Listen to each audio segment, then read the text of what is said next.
विज्ञान और हम में आप सबका स्वागत है। आज इस क्लास में हम प्रश्नोत्तर को कवर करेंगे उत्तक चैप्टर से। तो अब तक हमने उत्तक में जितने सारे उसके टाइप्स और उसके प्रकार, उसकी संरचना के बारे में पढ़ा है, हम आज उसके प्रश्नोत्तर को हल करते हैं। तो चलिए, हम लोगों का पहला प्रश्न है, पौधे की लंबाई किस उत्तक द्वारा बढ़ती है। तो हम लोगों ने पढ़ा है कि जो एपिकल यानी कि उसके शीर्ष में होती है वही उत्तक उसके लंबाई के बढ़ने का कारण बनती है। तो ये हमारा सही उत्तर होगा, शीर्षस्थ विभुजोत्की उत्तक। दूसरा है मृदुत्तक उत्तक एक प्रकार का कौन सा उत्तक है। तो मृदुत्तक उत्तक जो है वो क्या है, एक सरल उत्तक है।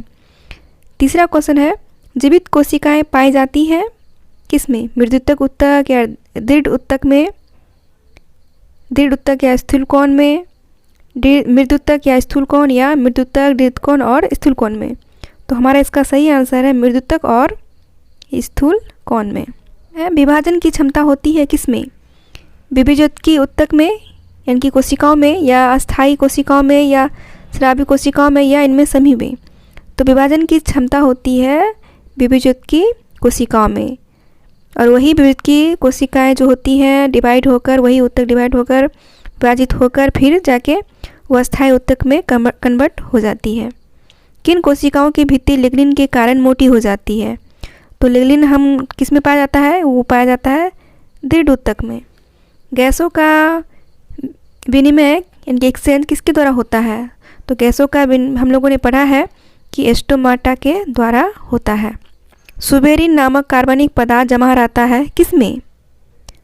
तो सुबेरिन नामक जो कार्बनिक पदार्थ जमा होता है वो कॉर्क की कोशिकाओं में जमा होता है। जटिल उत्तक बना होता है किससे, मृदुत्तक से, स्थूल कोण उत्तक से, या भिन्न भिन्न कार्य करने वाले विभिन्न प्रकार की कोशिकाओं का, या सामान्य कार्य करने वाले एक ही प्रकार की कोशिकाओं का। तो हम लोगों ने पढ़ा है कि जटिल उत्तक जो होती है वो क्या होती है, दो या दो से अधिक प्रकार की कोशिकाओं से बने उत्तक को क्या बोलते हैं, जटिल उत्तक। और यह जो जटिल उत्तक जो है इसमें विभिन्न प्रकार की कोशिकाएं इसमें सम्मिलित होती हैं। जैसे जाइलम में अनेक तरह की कोशिकाएं पाई जाती थी ना, और फ्लोएम में अनेक तरह की कोशिकाओं से मिलकर बनी होती थी। तो इसका सही उत्तर है भिन्न भिन्न कार्य करने वाली विभिन्न प्रकार की कोशिकाओं से जटिल उत्तक बना होता है।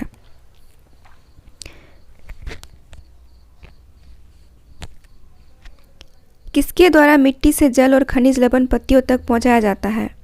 तो जल और खनिज लवण जो है वो जाइलम के द्वारा पत्तियों तक पहुंचाया जाता है। चालनी नलिकाएं बनाने में भाग लेता है कौन सा, चालनी नलिकाएं किस में होती है। तो चालनी नलिकाएं जो होती है वो फ्लोएम में होती है। सह कोशिकाएं पाई जाती है, सह कोशिकाएं भी फ्लोएम में पाई जाती हैं।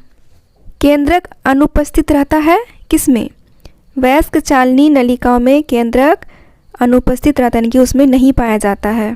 पौधों में फ्लोएम यह कार्य करता है, पौधों में फ्लोएम कौन सा कार्य करता है, तो यह आहार का चालन करता है, यानी कि पत्तियों में जो भोजन बनती है उसका वितरण जो है पूरे पेड़ में कौन करता है, तो ये फ्लोएम करती है। सल्की या सल्काब एपिथेलियम का प्रमुख कार्य है सुरक्षा प्रदान करना। पक्षमाभी या पक्षमल एपिथेलियम पाए जाते हैं ट्रेकिया में।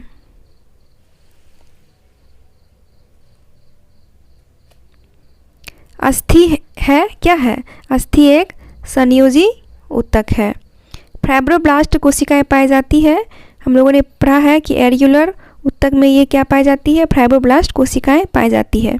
ऑस्टियोब्लास्ट कोशिकाएं पाई जाती है, तो ऑस्टियोब्लास्ट कोशिकाएं जो होती है वो बोन में यानी कि अस्थि में पाई जाती है, उसके उत्तक में। यहाँ है, निम्नलिखित में किस प्रकार के उत्तक के अधिक मात्रा में एकत्र होने से शरीर मोटा हो जाता है।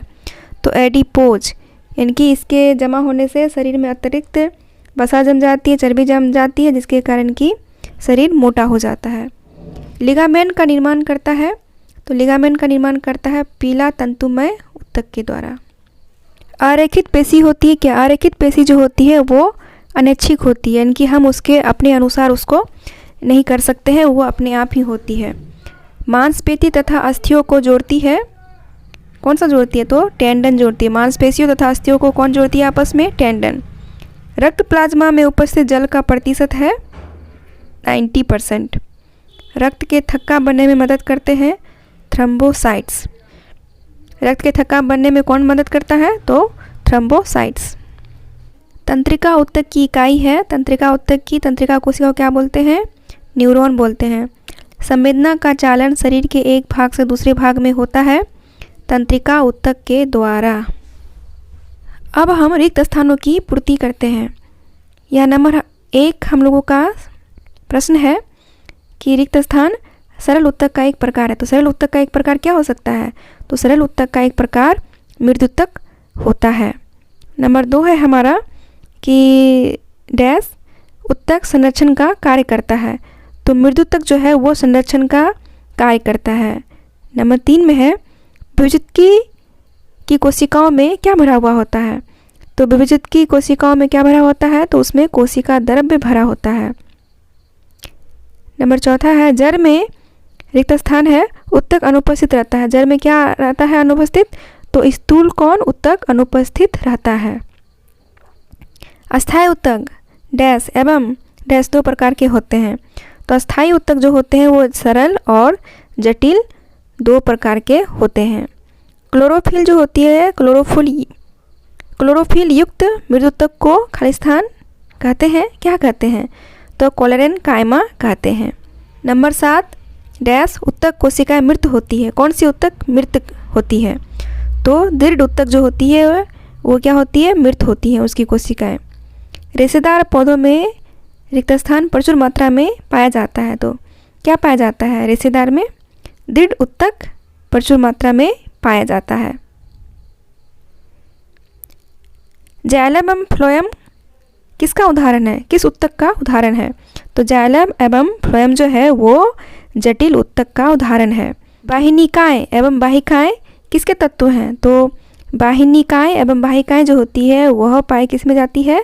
जाइलम ऊतक में पाई जाती है। एरियोलर ऊतक जो है का एक प्रकार है, वास्तविक संयोजी ऊतक का एक प्रकार है। डैश तापरोधक होने के कारण ठंड से शरीर की सुरक्षा कौन करता है? तो एडिपोज या वसा संयोजी ऊतक के होने से ये क्या होता है? तापरोधक यानी कि ठंड से हमारी बॉडी की सुरक्षा करता है। नंबर 13 रिक्त स्थान एक सरल संयोजी ऊतक है। तो रिक्त स्थान एक तरल संयोजी ऊतक है। तो तरल संयोजी ऊतक कौन है? रक्त या लसिका जो है हमने पढ़ा है कि हम लोगों का ब्लड या लसिका जो है क्या है? एक तरल संयोजी ऊतक है। मांसपेशी को अस्थि से जोड़ने वाला श्वेत तंतुमय ऊतक कहलाता है। क्या कहलाता है? टेंडन कहलाता है। उपास्थि के मैट्रिक्स में पाए जाने वाला प्रोटीन कहलाता है कॉन्ड्रिन कहलाता है। रेखित पेशी जो होती है कैसी पेशी कहलाती है? तो रेखिक जो होती है वो ऐच्छिक होती है। हृदय पेशी खालिस्तान की दीवार या भित्ति बनाती है। हृदय की खालिस्तान की इकाई न्यूरॉन या तंत्रिका कोशिका है। तंत्रिका ऊतक जो है तंत्रिका ऊतक की इकाई न्यूरॉन या तंत्रिका कोशिका कहते हैं। लिगामेंट का निर्माण पीला तंतुमय ऊतक से होता है। ऑस्टियोब्लास्ट कोशिकाएं जो होती है वह अस्थि में पाई जाती है। तो बस आज के लिए इतना ही। अगली क्लास में हम फिर किसी प्रश्नोत्तर को हल करेंगे। तब तक के लिए जय हिंद।